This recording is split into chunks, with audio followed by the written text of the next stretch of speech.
Go ahead, Ali Rose. Okay, I'm only here till 11 and I have to leave. So the Okay, well, devils, that gives you 26 minutes to read. 25 and a half now. The devil's work, in quotes. I never mean to deny anybody the right of honest criticism or genuine difference of opinion when I say that I strongly condemn the mischievous and spiteful bluster of the busybody, the root cause of all ugly rumors. And thus, incidentally and unconsciously, one of the finest tools of Satan. Of course, unless one is fully satisfied both in the head and in the heart, one must think twice before believing in a personality as divine.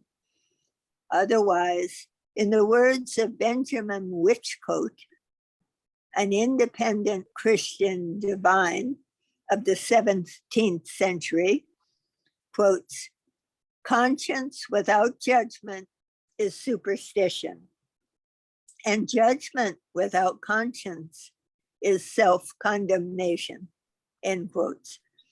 Moreover, the dividing line between the real and the unreal is very thin when judged by the external appearances. Can a stranger gauge the vast differences in character between that great soul Gandhi and a common farm laborer of Gujarat? If only the photos of both of them are placed before him for discrimination. Popularly and generally, perfection and divinity are measured through miracles. But this practice is very dangerous. Although invariably the performance of miracles is one of the signs of perfection. My master had once conveyed, quotes, "From the spiritual point of view, an honest householder is 1,001 times superior to the ascetic and mystic who work wonders by way of miracles without realizing the truth," end quotes. The sure test of perfection is one's character and conduct. But alas, how few are there of spotless characters themselves to undergo the trouble and inconveniences of investigations before jumping to hasty conclusions.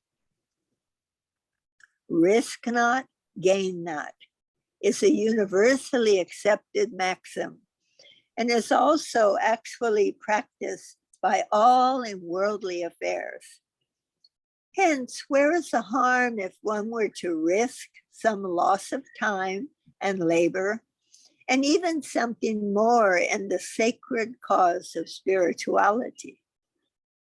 And really speaking, there is no question of loss in the divine search. I do not feel the least hesitation in saying that however fruitless an action might appear at the time, a well-meant thing done in the cause of truth never goes in vain. And to gain God is worth losing all. Ghaz Ali Shah Qalandar, one of the perfect Muslim masters of the 18th century, once said, quotes, "Sacrifice your wealth for the sake of your health, and do not hesitate to part with both health and wealth, where your honor is concerned. While give up all the three, health, wealth, and honor. And in the case of religion, but for God, don't hesitate in losing all, even religion. Lest I may lest I may be supposed to be beating about the bush, I will come to the point at once. We shall have to go back a little and to remember that so far as the open manifestation was concerned, spirituality began to give out sparks at Meher Ashram in the month of December 1927, ultimately leading to the great spectacular divine outburst in the following month of January 1928. Simultaneously with this process of the divine lift, the devil also began his hereditary work, and various sorts of rumors slowly began to spread about the holy Meher Ashram, finally culminating in the subject matter of the following chapter entitled Sobs and Throbs. Quotes, the result, end quotes.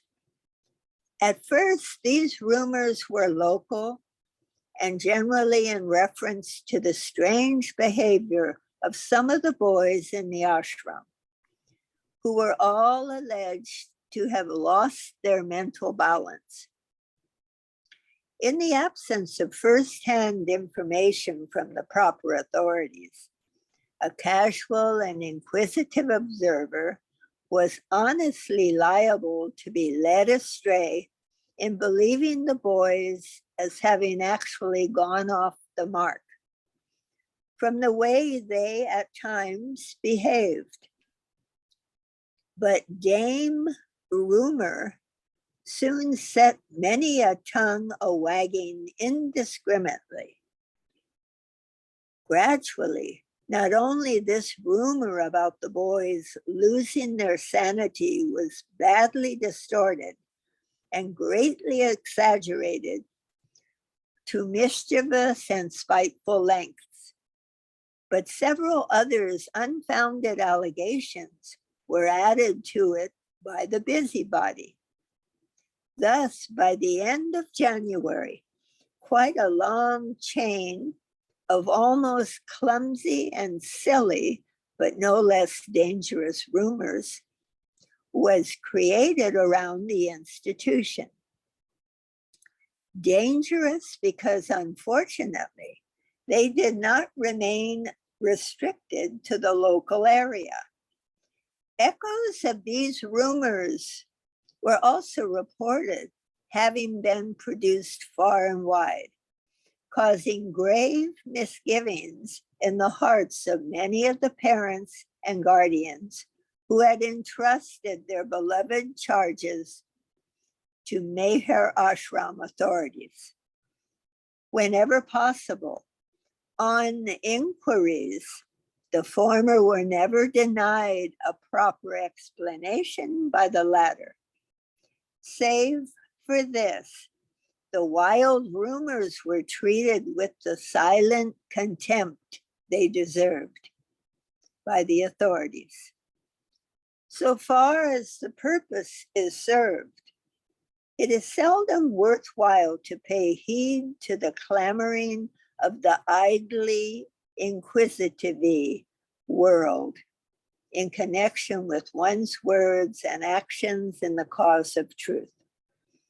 The purpose of this book is not to refute or explain all the fair and unfair criticisms against the Meher Ashram, but so far as it concerns the parents and guardians of the boys in the institution, a few remarks here will not be considered unjustifiable. Some of the rumors, as any sane man would laugh at, for example, quotes, the boys were forcibly detained in the ashram to extract a ransom from the parents, end quotes, I will severely leave alone. As to the allegations of the Ashramites having gone mad, let me point out that up to this date, there is not a single boy in the institution who has become a witless sane than on the day he was admitted to the ashram. Though I will never hesitate in exchanging sanity for sanctity. Even Chota Baba Abdullah, who has been made a real saint of a very high order, inasmuch as he is now in the sixth plane and worthy of not only being called Wali or a Mahatma, but a peer or a saint, is perfectly conscious, sane, and cognizant of all his actions, although in the beginning he remained, to all appearances, completely unconscious for 4 days. Thanks, Ali Rose. Mayor Daruvala, could you unmute and continue, please? Jai Baba. Okay, from where is it? Exactly. Okay, another rumor said that the Ashramites were all tried to be converted into the Zoroastrian faith. Since the founder belongs to that religion, the founder of the institution of the doubt of a Zoroastrian, and is so perfectly true that he is no less a Christian, Muslim, Musliman, a Hindu, a Sikh, or a Jew. In short, he belongs to every religion, cult, yoga, and philosophy that tries to teach divinity in any form and through any medium. He is religion and personified what sent the majority of the Mughal parents into a fit of blues was the rumor that all the Ashlamites were forced to pay obeisance to the master to the length of the placing their heads on his feet, which amounts a sijada. I do not belong to that school of thought in Islam that forbids the sijada-e-tazami. To one's sheikh example, the spiritual guide, and for me, there is no better. Sobs and Throbs, no better musala, example, a prayer, a carpet that august feet of Mer Baba, but I emphatically deny this change, that of short of the Muslim boy, any boy in the ashram is forced to bow down to the master. On the contrary, I challenge anyone to disapprove the fact which is a record in Mer Ashram. The master had beginning advised all the Mohammedan boys only to kiss his hands whenever they felt like paying him revenge, and the system had continued for a long time. But the boys themselves were not satisfied with it. And just as they were not forced to bow, they were also not forced to desist from it. The divine enthusiasm knows no law. That great and widely revered perfect master, Hazrat Ali Ahmad Sabir Kalyari, has been reported to have once danced round his own master, Hazrat Baba Farid Ganj Shikhar, chanting the following lines. Kaba Kwanam Ya Payambar Mushaf As Ni Ya Khuda. Khuda, listen. I don't know what that is. Just one minute. I'm Lisla. guessing. Yeah, I'm yeah, guessing it's just no, Lisla. Istala. Yeah. Yeah, Isla A Shayak. Bisyar As O Maman. Diwan Am. Example, should I call the Kaaba, the sacred shrine, or the prompt, the messenger divine, or though art the Quran, the word sublime, God himself on earth. The phraseology of love is so overpowering for speech as to make distracted. I will no longer detain the reader. Here, besides speaking a few words on the secular education of the boys, apart from the individual explanations conveyed personally to the respective parents and guardians at the time of admitting the boys, the aim and object of the institution has never been made a secret. The early announcements that appeared in almost all well-known newspapers of the country about the opening of the institution were made under the headlines "An Ideal Spiritual Education Institution" and like, and though spiritual remains paramount object of the institution, the secular education is not the less efficient for it. On the contrary, the progress of some of the boys of this ashram in the matter of the worldly education may perhaps continue a world record. Probably the reader would think it to be a very sweeping claim, but I would sustain it in a couple of examples.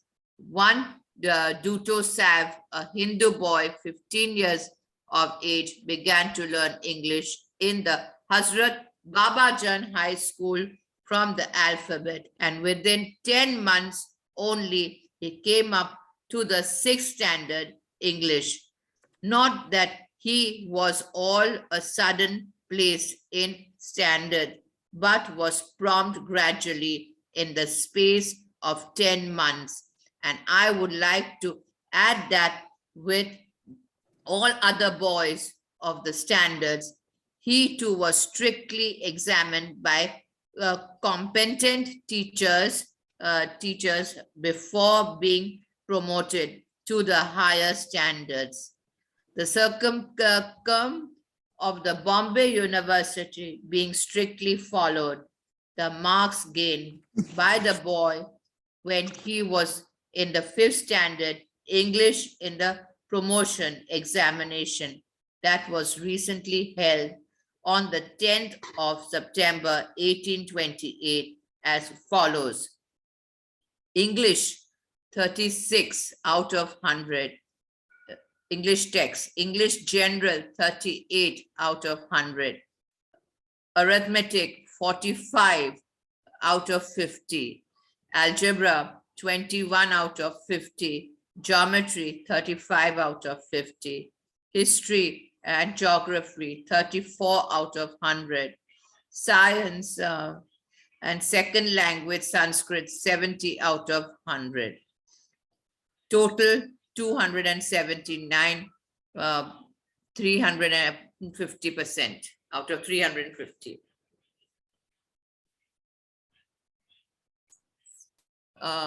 Sobs and Throbs. As a second example, I would cite the case of my own son, Muhammad Usam Dadu, age 9 years, For 2 years, he was attending one of the first class schools in Pune, besides getting private tuitions before being admitted to Meher Ashram in the month of February 1928.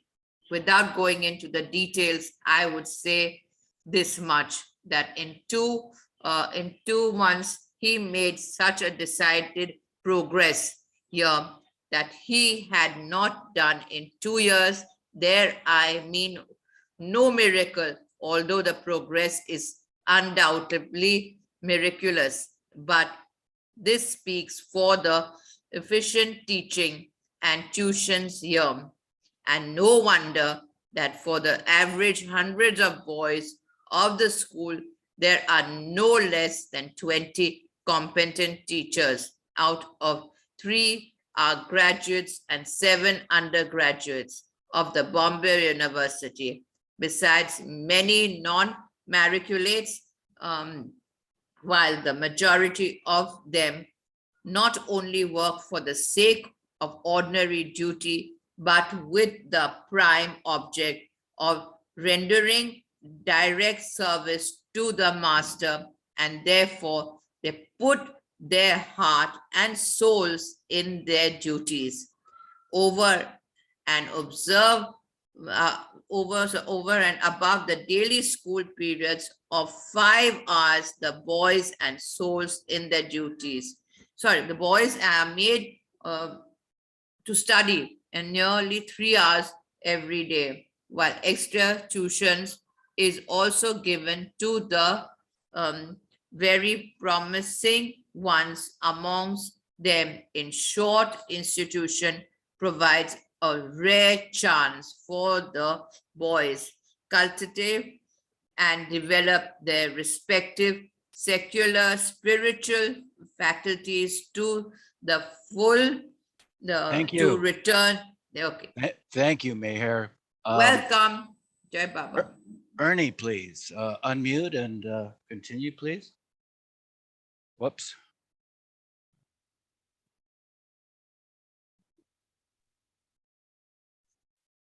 To return to the theme proper,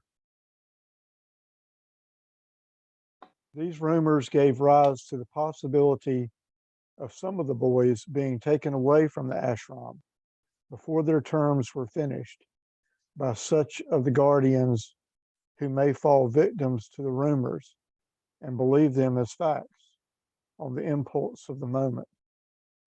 This was a very deplorable prospect, and where the boys who had been affected with love were concerned, it was also dangerous. To be suddenly removed from an atmosphere in which their hearts had become harmonized was likely to impair their health and intellect. The reader may well imagine the consequences if perchance Ollie had been taken away on that fateful night, the 29th of January. Perhaps it was to precipitate the impending troubles or to ascertain precisely as to which of the boys were likely to be taken away, or it also may have been meant to impress upon the guardians likely to go back on their sacred promises that the master, in the first week of January, advised the authorities to take the consent of the parents and guardians of all the boys in the ashram, afresh on duly stamped bonds in place of the existing plain agreements of their free consent and promise, to let the boys undisturbed for 5 years. Steps were immediately taken, and with it, matters began to take a new turn. Some parents were found steady enough to stick to their words and honor their promises, and readily corroborated their original agreements by signing the new bonds. Some did so after great persuasion and explanations. Some asked for time to consider the matter, and a few began to show open hostility to their own words of honor. Thus, the divine atmosphere of the Meher Ashram began to get affected with the devil's workings, and somehow it was felt that a rift in the lute was imminent. But the expected happened very soon. Just as the master had begun to convey through the usual signs about sending a representative of the ashram to Europe to invite the Christianity of the West to precipitate in the divine lute, on the 25th of January, two of the Hindu boys of the institution were taken away by their respective parents without paying any heed to importunities and persuasions. 2 days later, yet another 4 Hindu boys were forced to leave this fine institution by their respective guardians. The 30th of January witnessed the exit of the first Mussulman boy being snatched away by the devil in the shape of prejudices that, for all the explanations of the authorities, could not be dislodged from the minds of his guardians. The advent of February did not improve matters. On the very first day of this fateful month, another Hindu boy was made to miss the opportunity of his life and was taken away from the fold of the blessed. These rapid exits caused no small consternation amongst the ashram workers. Yet happily, so far as the affected boys were concerned, there was no definite sign of any trouble. On the contrary, the question of some of them, including Ali's, was already decided. On the 30th January, the authorities of some of them, including Ali's, was already decided. On the 30th of January, the authorities received a letter from Ali's father in reply to their request for a fresh bond of agreement, saying, "The boy is yours, entrusted to your charge with full faith. No objection to your training him as best as you think." And what a coincidence. The reader will remember that on the same day, the 29th of January, that this letter was written, Ali began to see beyond the grace. By this time, Mr. Rustam K.S. Arani, the eldest son of Khan Sahib Khushra S. Harani of Ahmednagar, and one of the master's earliest and beloved disciples, was instructed to prepare himself for a visit to England and a few countries on the continent, to personally invite the youth of the West to take advantage of this unique institution, the Meher Ashram. Accordingly, the latter finished all the necessary arrangements and returned to Meherabad on the 16th of February to report the same to the master. But the very next day, the devil's work brought out its result.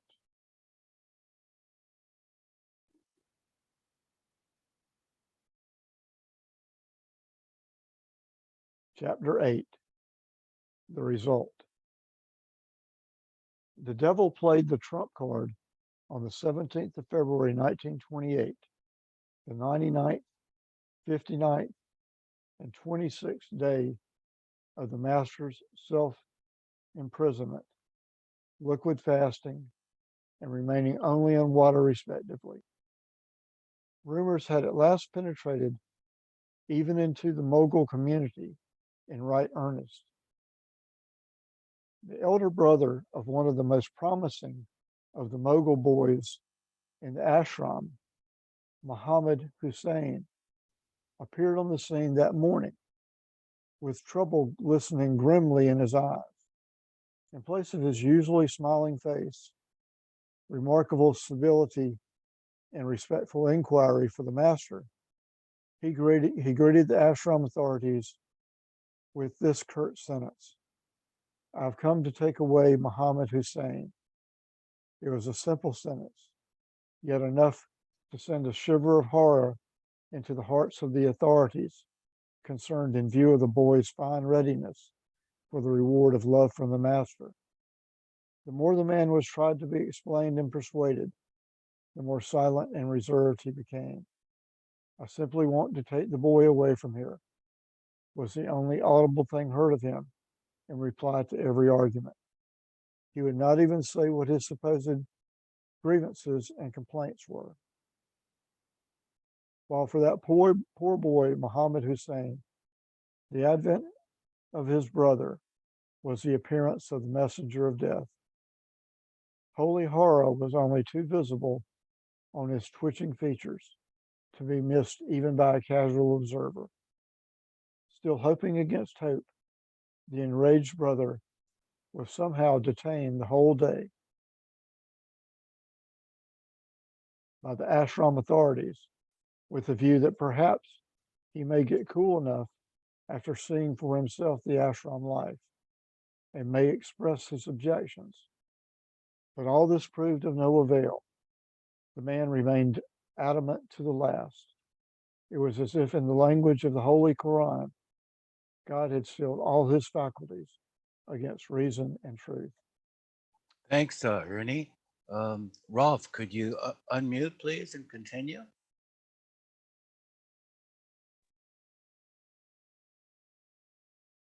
Um, much much as all wished to avoid the final blow to the poor boy,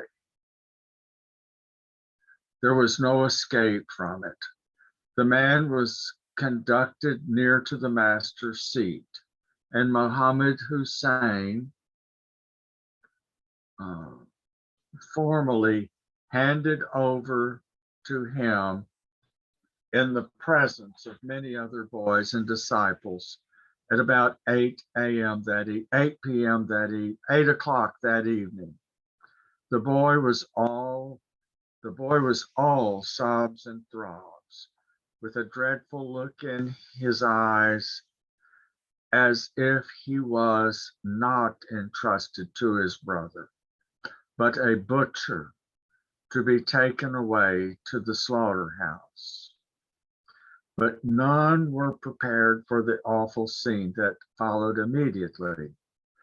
As a final bid for freedom, Muhammad Hussein suddenly shook himself off from his guardian's grasp and began to run away as fast as he could.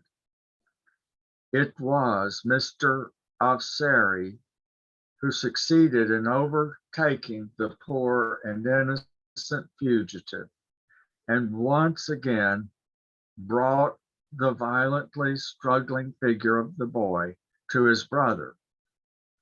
The latter was by now simply a beast to look at, with eyes red and dilated, chest heaving like the very bellows, teeth clenched firmly, and fists ready for any emergency. He took a panther jump at the poor boy. The devil in him was aroused, and he caught hold of the boy's collar, shook him as roughly as if he were an overfilled bag of flour, and began to drag him away as one would a dead dog. Even this did not satisfy the enraged mogul. The brute in him made the usual good man go to the length of even slapping the already helpless boy. The spectators were simply stupefied and stood still like statues with horror and indignation, for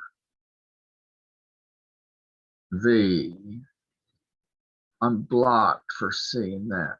Now I got it. But for, with horror and indignation, period. But for the master's august presence, there were a few who for all the laws and penalties would have converted the mad mogul into a bag of broken bones.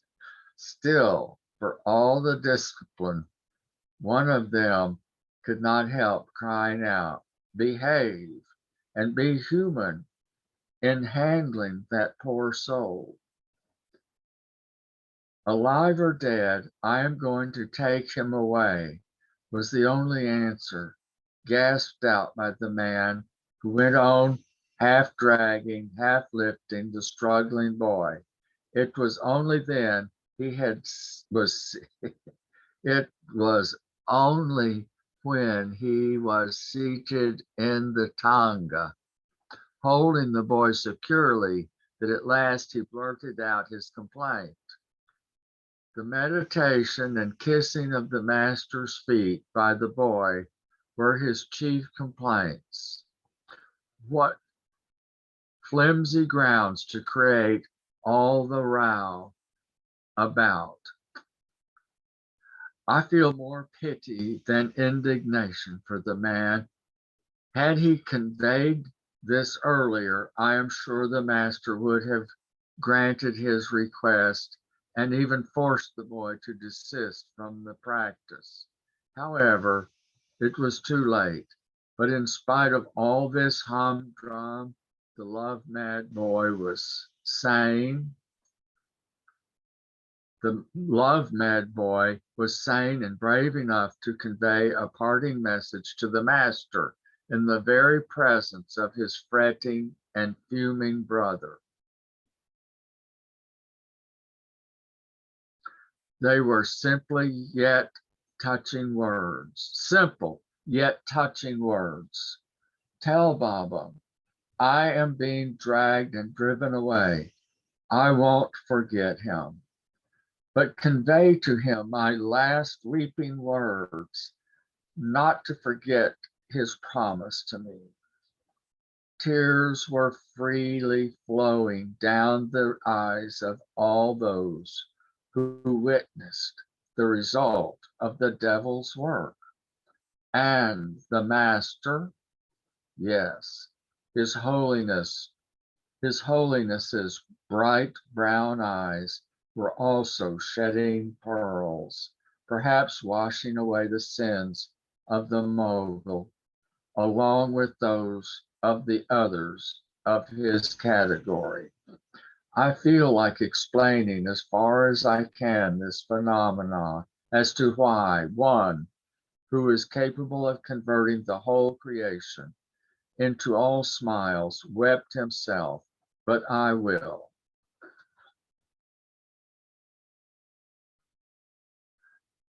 But I will curb it by quoting only a couplet from that God-conscious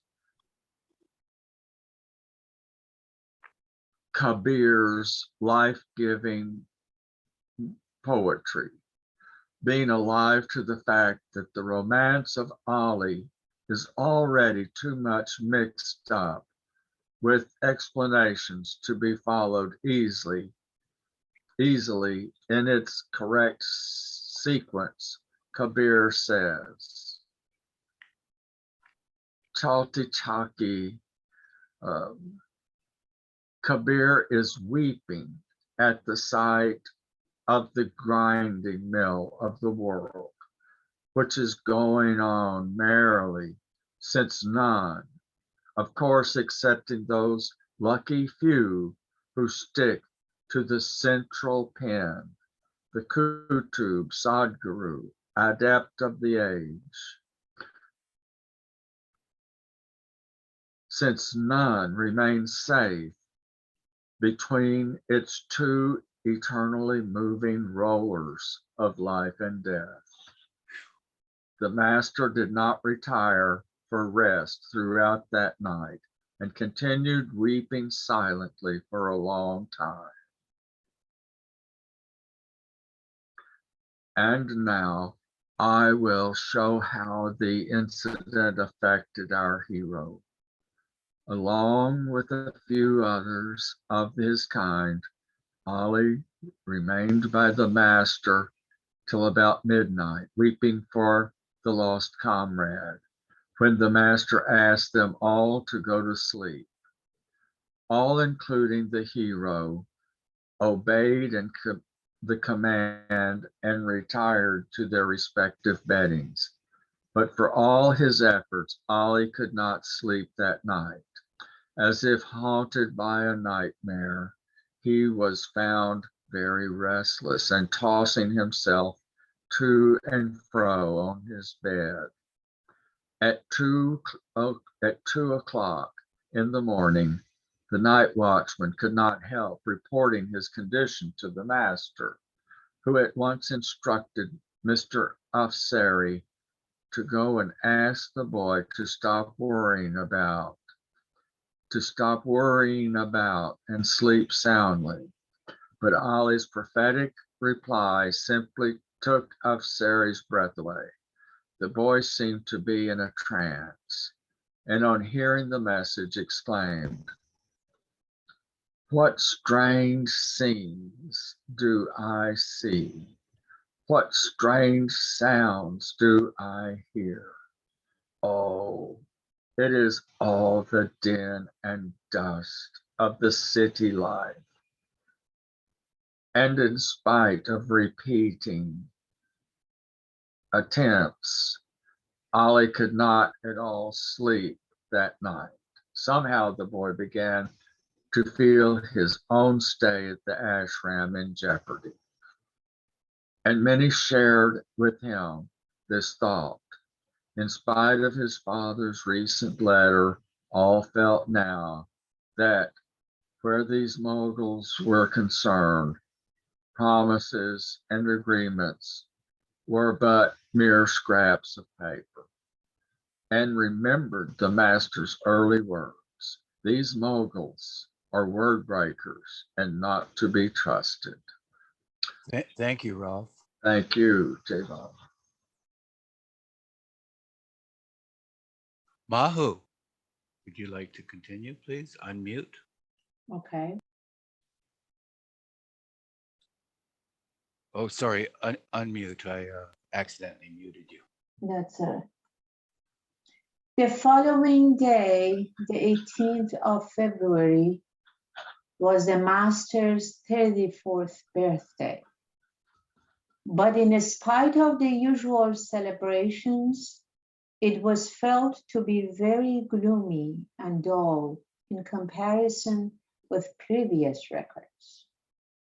The master began to remain very reserved and preoccupied. His attitude towards the selected boys was also changed, and they were begun to be kept at arm's length. Did he cease loving them? Certainly not. On the contrary, His Holiness showed no less concern for them than before, as is clearly apparent from the following incident. On the 19th of February, when someone chanced to utter the name of Ali in the presence of the master, he at once conveyed through signs, "Oh, why do you remind me about him? Now that his name has reached my ear, better call him here." The moment Ali received the call, for which he was perhaps eagerly waiting at the time, he came scampering towards the master and simply fell into his arms. The master sent him away after giving him a hugging embrace, and as if nothing had happened, resumed the discussion that was going on before Ali's name had crept in it. The 20th of February witnessed a great consternation at Mehrabad. Mr. N.C. Talati, one of the master's disciples in Bombay, wired that day that Ali's father wanted him back. Enough. The delivery had reached its zenith. Oh, that's devilry. Oh, yeah. So let's go back. I rushed it. Okay. Yeah. The devilry had reached its zenith. I will not detain the reader with the details of all the excitement, conferences, and confabulations that took place between the master and the disciples, and amongst the latter themselves, about this reported breach of promise on the part of Ali's father. But the most important point in the master's declarations was this: if Ali goes, everything goes. I will come out of the confinement and break up the whole institution. End quote. How very strange. Just for the sake of a single boy, the whole of this ideal institution was to go to the dogs. And the disciples have had sufficient experience of the master's workings to believe that he meant every word he said. To break an institution, if it serves the purpose, is not a stranger than Swami Vivekananda's remark as to dying a million deaths if there be he could serve one individual. However, two of the disciples offered to go to Bombay and try to bring Mr.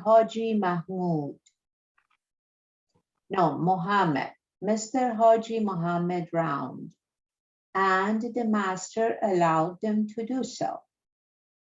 The following day, the 21st of February, a telegram was received from this pair from Bombay, quote, successful. That one word, successful, serves the purpose of this narrative. And in fact, it was the only word that gave relief to many an aching heart. Gave relief to many an aching heart. But this relief was greatly mirrored by the black clouds that once again appeared at Mehrabad in the shape of some more Mughal parents, with their typically black turbans the very next day. They sang the same song. We want to take away our boys. But unlike Muhammad Hussein's brother, they talked some sense. Their only objections was that they feared the boys here will lose their religion. Besides explanations and arguments, the authorities under the master's command offered one of them who seemed to be an educated and religious Sayyid to become the mullah of the Meher Ashram and teach the Mohammedan boys of the institution the ritualistic side of Islam, and that as a compensation, he will be paid rupees 150 per month, which he earned elsewhere. What more could one desire as a proof of the institutions or its founders, bon faiths? In the matter of the alleged attempt at spoiling their hereditary faith, in spite of it, although they were greatly impressed with all the arguments, they took away 3 more boys from the institution. But the matters did not stop here. Just another day, and lo, it was Ali's turn to get some shocks. On the 23rd of February, the business partner of Ali's father came to Mehrabad early that morning to take him away. However, this gentleman proved himself a rational being. He admitted having heard undesirable rumors and demanded explanations thereof. He gave a patient hearing to all that was explained to him and verified all the statements of the authorities through personal inspection of the Meher Ashram during his stay that day, and declared himself fully satisfied. He did not only leave Ali alone, but also enlisted the 2 boys that were with him to the care of the ashram authorities, besides promising to persuade his partner, the father of Ali, to let Ali remains here. Yet for all that, the worst did happen in a dramatic way within 2 days of this episode and forms the subject matter of the next chapter.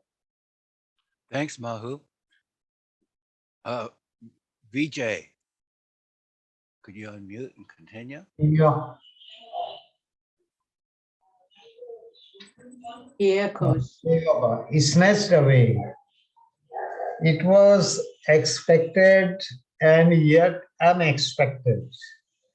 But all the same, as already said in conclusion of the last chapter, the worst did come to pass. Ali was snatched away.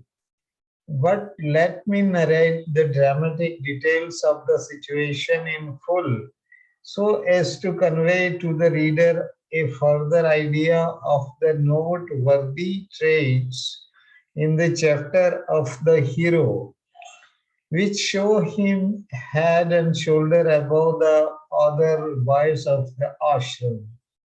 It was Saturday, the 25th of February 1928, at about 7:30 in the morning, that the ashram authorities got the surprise of their lives. The arrival of Ali's father was announced.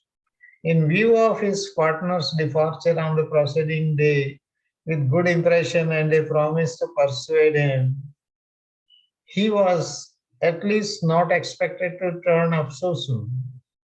But as it was, they had crossed each other while journeying to and from Bombay, and thus, unhappily, Mr. Haji Muhammad missed the intended good opinion of his rational partner about the Maharashtra. However, the gentleman was at once conducted to the ashram. However, the gentleman was at once conducted to the ashram and was shown round the new school premises and given some unsolicited explanation about the alleged rumors. He did not seem to be in agitated frame of mind like Muhammad Hussein's brother, but looked equally determined to carry away the hero. The authorities succeeded in persuading him to take some rest in view of overnight journey before entering into the heart of the burning question of that day.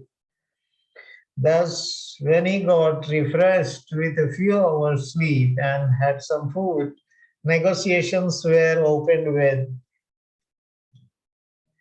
him at noon. Mr.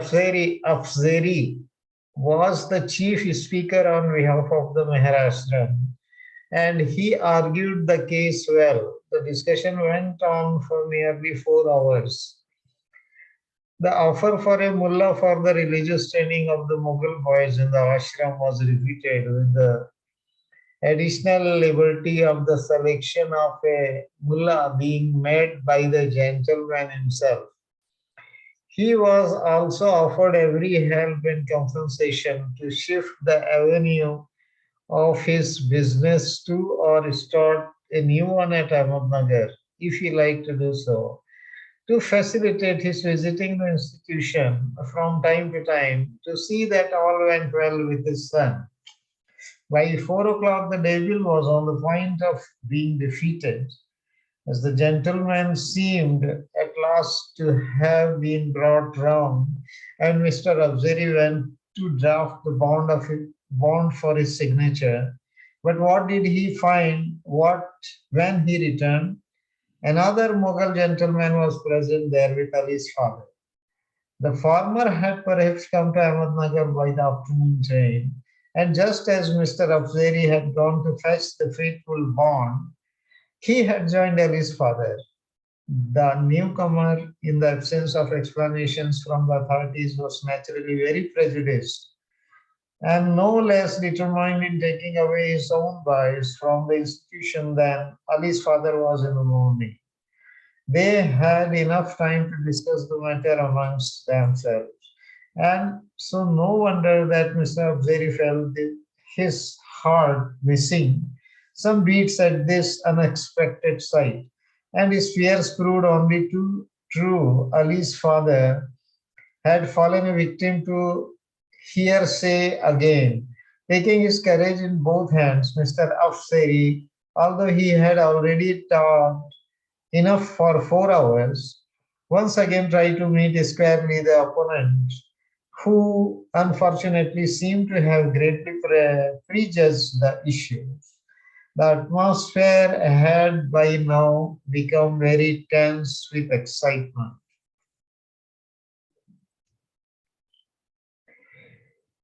He snatched away. Many of the master's disciples began to saunter about the room in which this fateful conference was going on, throwing sly glances at the occupants, as if to read their intentions. Hopeless and hopeful were the only two words that played about the lips of almost all those who could manage to pick up a one word or a sign now and then.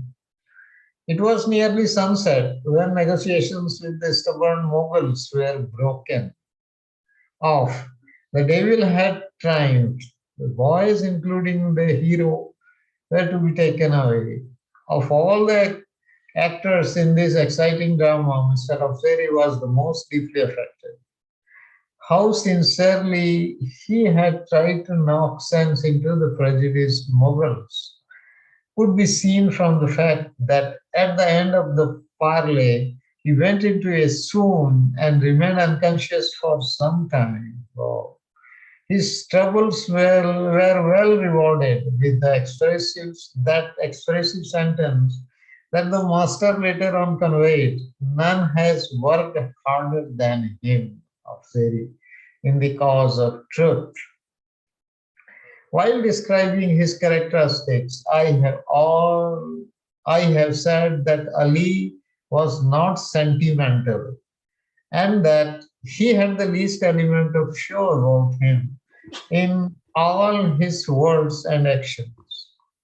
No better proof of this fine trait could be cited than the way he behaved himself on this troublesome day.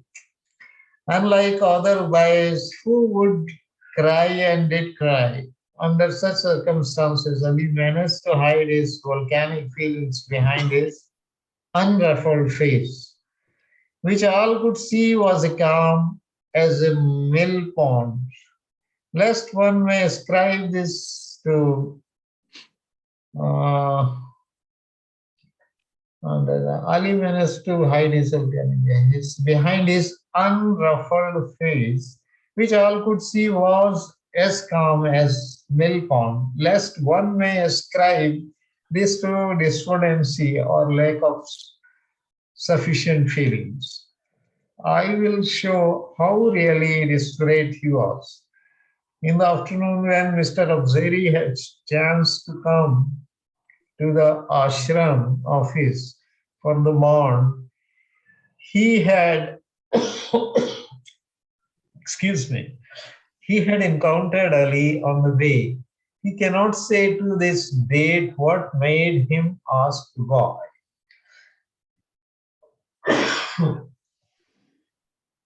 Excuse me.